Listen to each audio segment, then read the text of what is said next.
Настя шла по улице и размазывала слезы по лицу. Ей было всего 12 лет, а уже столько всего свалилось на ее голову.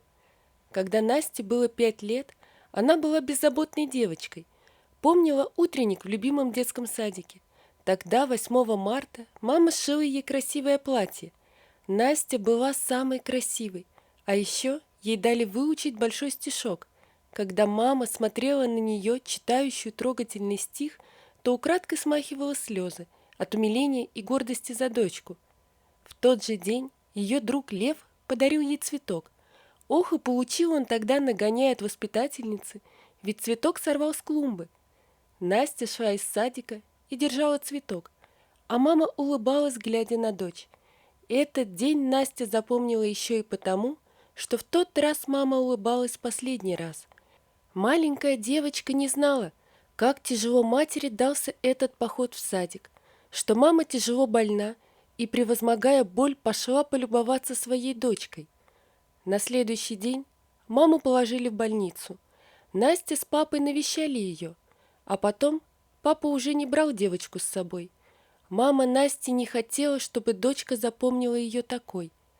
«Вить, не приводи Настеньку. Пусть она лучше помнит маму улыбающейся, а я уже не могу притворяться и скрывать эту боль». Через месяц ее не стало. На похоронах Настя была папиной тенью. Она ничего не запомнила. Ей просто было очень страшно, и она не понимала, как жить дальше. Только крепкие папины руки обнимали ее, и он шептал, что они справятся. И папа не обманул. Только пришлось переехать в другой район, поближе к бабушке, чтобы она могла помогать и забирать Настю из садика. Настя с папой сходили попрощаться с воспитателями. С другом Настя не успела попрощаться. Он заболел, и его не было в садике. Дальше у Насти не было таких ярких дней и утренников. Каждый утренник ей казалось, что вот-вот мама зайдет в двери и будет смотреть на нее. А потом она понимала, что этого не произойдет. Чтобы хоть как-то отвлечь дочку, папа отвел ее в секцию по художественной гимнастике. И Насте настолько там понравилось, что она окунулась в этот прекрасный мир с головой. Тяжело было Виктору одному растить дочь. Да и на гимнастику оказалось надо много денег на костюмы, ведь его Настенька ездила по соревнованиям, а это еще и дорога, питание. Но он старался как мог, брал дополнительные смены, подработки. И вот, когда Настя переходила в 6 класс, то Виктору предложили перевести ее в элитную спортивную школу. Там она сможет и учиться, и заниматься в зале после школы. Не придется ездить по городу, а учитывая ее заслуги и талант, то Настю взяли на бюджетное место. Страшно было и Виктору, и Насте, ведь в основном там были платные места, а стоимость обучения не маленькая, и значит, там будут дети из обеспеченных семей. Настенька, не переживай, это ведь спортивная школа, а в спорте судят не по одежке. Настя обнимала папу, но понимала, что ее будет ждать, ведь с одеждой как раз и были проблемы. Самые простые вещи, да и не новые. Но она решила идти, ведь обучаясь там, она сможет повысить свой уровень. Настя мечтала о том, как вырастет и станет знаменитой спортсменкой, и будет сама помогать отцу, чтобы тот не работал так много. В первый день ее встретили в классе оценивающими взглядами. Настя стояла рядом с учителем, которая представляла новенькую девочку. Модниц класса было видно сразу, и они уже вовсю шептались.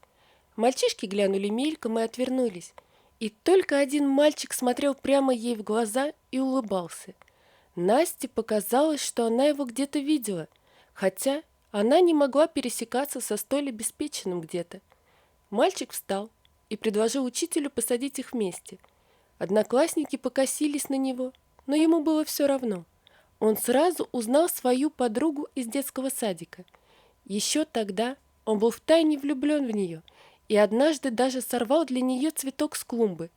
Потом он заболел ветрянкой, и его долго не было в садике, а когда вышел, узнал, что Настя переехала. Больше не было ему радости в садике, и вот она стоит прямо перед ним. Настя шла к парте на негнущихся ногах. но когда села и рассмотрела мальчика, то вспомнила, откуда его знает. «Лев?» – тихо спросила она. Мальчик кивнул и также тихо сказал: «А я вот тебя сразу узнал». Учитель покашляла и напомнила, что уже идет урок. На перемене, когда девчонки пытались задеть Настю по поводу одежды, Лев сразу им дал понять, что не допустит насмешек над ней, а после школы он пошел проводить ее. Они шли и болтали, вспоминали садик, кто что помнил оттуда, рассказывали, как сложилась их жизнь дальше, до момента встречи сегодня. Когда Виктор пришел вечером с работы, то увидел улыбающуюся дочку. «Папа, спасибо, что согласился на перевод». Она тараторила и рассказывала о современных классах с интерактивными досками, новых компьютерах, о том, какой там спортзал и современный новый инвентарь. Виктор был рад.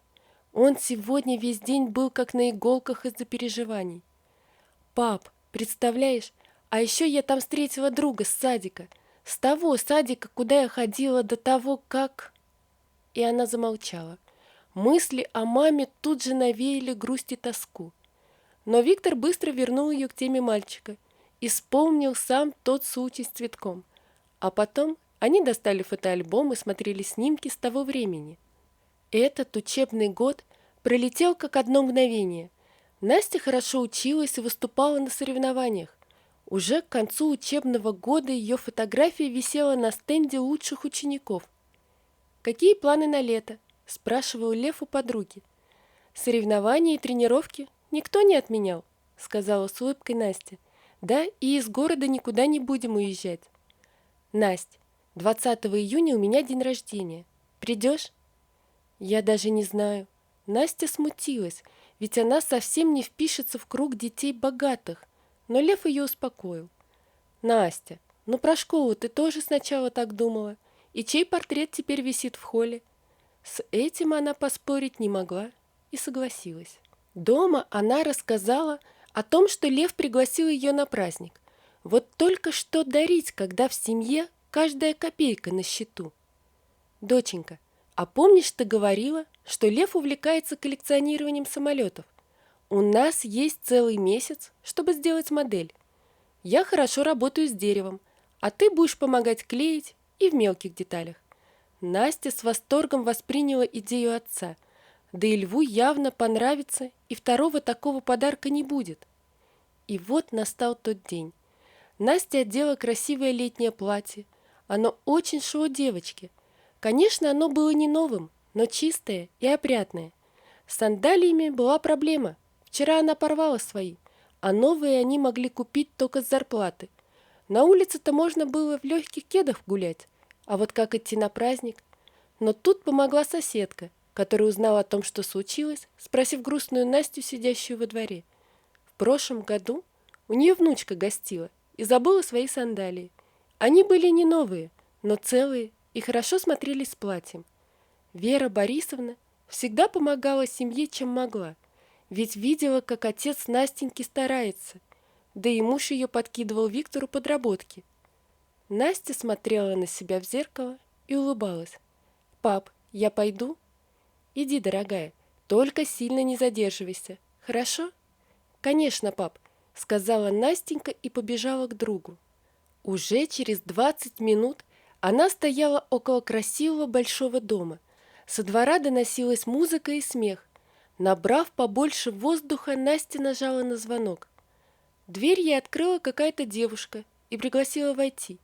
Весь двор был украшен шарами, стояли столы с белоснежными скатертями, и вокруг было много взрослых.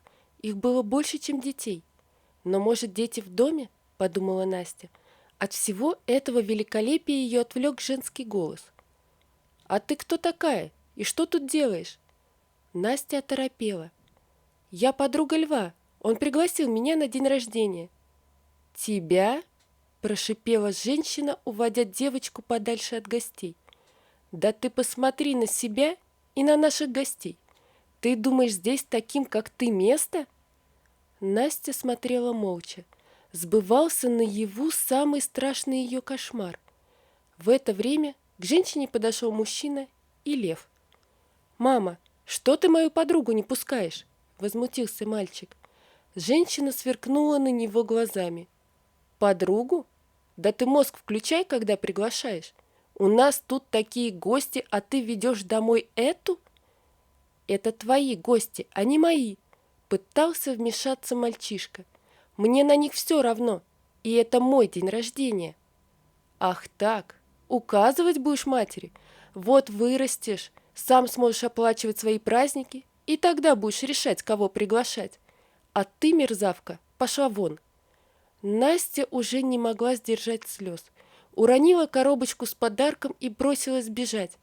Она не заметила, как подбежала к своему дому. Вот за что они так с ней? Зайдя домой, она с порога сказала отцу, что в эту школу больше не пойдет.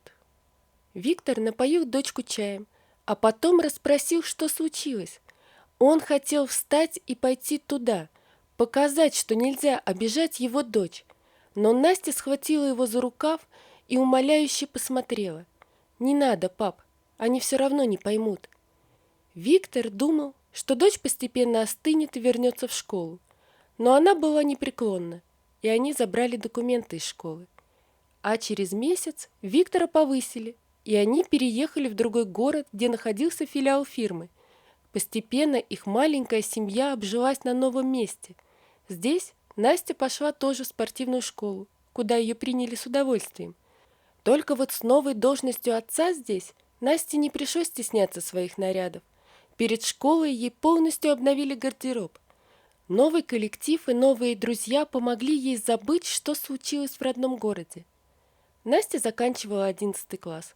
На радость папе она выросла не только красивой, но очень доброй и чуткой. «Папа, я скоро закончу школу, поступлю в университет. Может, тебе пора задуматься о личной жизни?» «Насть, да я уже старый». «Никакой ты не старый.